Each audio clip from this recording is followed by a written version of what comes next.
Okay, so what if I told you that a top Pentagon insider, the actual guy who ran the US government's secret UFO program, has a pretty chilling warning for all of us? Well, that's exactly what we're digging into. His name is Luis Elizondo. He was the director of ATIP, that's the Advanced Aerospace Threat Identification Program, and trust me, what he's saying is pretty unsettling. Here's the thing he keeps saying over and over again. The clock is always ticking. Now, coming from a man who's seen what he's seen, that sounds incredibly ominous, right? So what on earth could he mean by that? Let's break it down.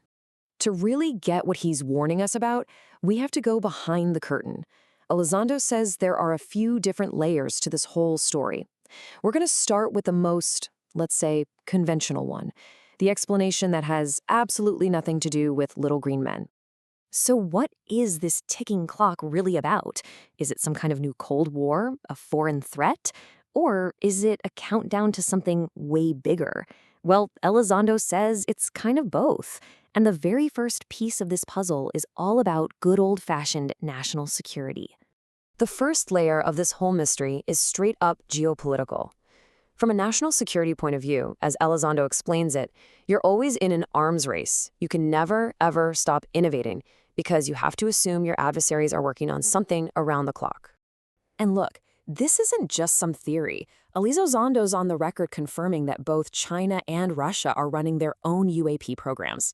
This all leads to the Pentagon's absolute worst nightmare, something called strategic surprise. Just imagine waking up one morning to find out that another country has technology that makes your entire military obsolete.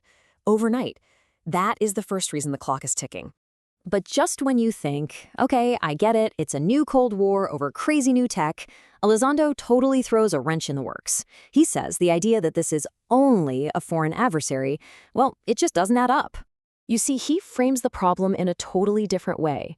If this amazing technology is simply Russian or Chinese, then the United States is facing something far more embarrassing than just being behind in an arms race. And this timeline, wow, it really puts his argument into perspective. We've apparently been seeing these things for 80 years. Think about that for a second. 80 years ago, America was just entering the atomic age. We'd barely broken the sound barrier. No one had even been to space. So here's Elizondo's question. Does it really make any sense that an adversary secretly perfected this kind of tech back then, flew it over our most sensitive military bases for decades without ever being challenged, and it still outperforms anything we have today? For Elizondo, the conclusion is absolutely brutal.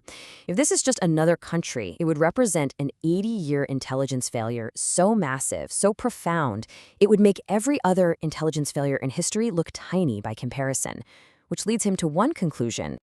He puts it bluntly, the idea that this is all just some terrestrial adversary, from an intelligence perspective, it just doesn't make sense. It doesn't pass the smell test. So if it's something more than China or Russia, that leads to the next big, obvious question, right? Why the decades and decades of secrecy, the ridicule, and the flat-out denial? Well, Elizondo suggests the reasons go way beyond national security. He actually points to two incredibly powerful motivations for all the secrecy. One is about money, and the other is about faith. First, let's talk about the money. Elizondo basically confirms a theory that's been around for years. What if the government secretly gave recovered, non-human technology to just one aerospace company? The fallout would be an absolute catastrophe. Every other company that went bankrupt could sue for an unfair advantage. He says the damages wouldn't be in the billions, but potentially in the trillions of dollars. But as shocking as a multi-trillion-dollar cover-up sounds, it's really nothing compared to the next reason he reveals. He claims there's a very powerful group deep inside the government that's been opposing this research, not for strategic or financial reasons, but for spiritual ones. Yeah, seriously, this is where the story takes a sharp turn into the surreal. Elizondo says that during his time at the Pentagon, he kept hitting a brick wall of resistance from very senior officials who held a truly shocking belief about what these UAPs actually are. He claims he was told this to his face by a senior government leader. Not that UAPs were a threat from China, not that they were a hoax, but that they were demonic, and that humanity should not be investigating them.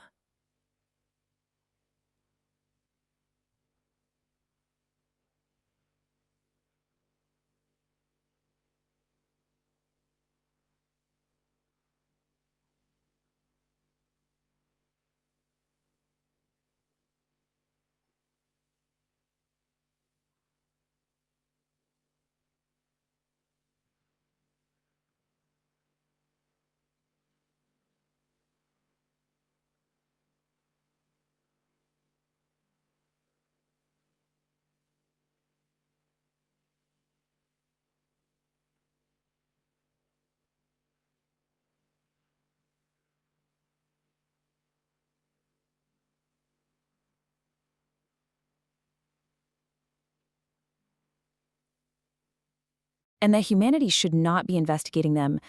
Just wow. And he insists this wasn't just some one-off comment, but a viewpoint held by a number of senior figures. But here's the twist. Elizondo also points out a counter-argument that comes from the very same religious framework. He says that while some are calling them demons, others are looking back at biblical events like Ezekiel's wheel and asking, hey, wait a minute, were those UAP encounters? He even mentions that the Vatican has historical documents describing flaming shields in the sky, so it seems there's a serious spiritual debate happening at the highest levels. Okay, so all of this, the arms race, the potential intelligence failure of the century, the secrecy, the holy war inside the Pentagon, it brings us right back to that ticking clock. And according to Elizondo, that clock just might be counting down to a very specific date. The year is 2027. Now, Elizondo is very careful to call this anecdotal, but he confirms it's a year he has heard mentioned in official channels as being significant. And here's the kicker. He says he heard this time frame being discussed while he was working directly with the U.S. Space Force. So while it's not some official proclamation, it's a lot more than just a random internet rumor. It's being talked about in some very interesting rooms. And this brings us to the second, deeper meaning of the ticking clock. It's not just about some adversary's new weapon. Elizondo says it's also about preparing society. No government wants to be caught completely flat-footed by a revelation of this magnitude. The goal is to socialize the idea with all of us beforehand. Because if a huge announcement just dropped out of the blue, it could totally shatter public trust in, well, everything. And that really leaves us with the ultimate question raised by this whole insider warning.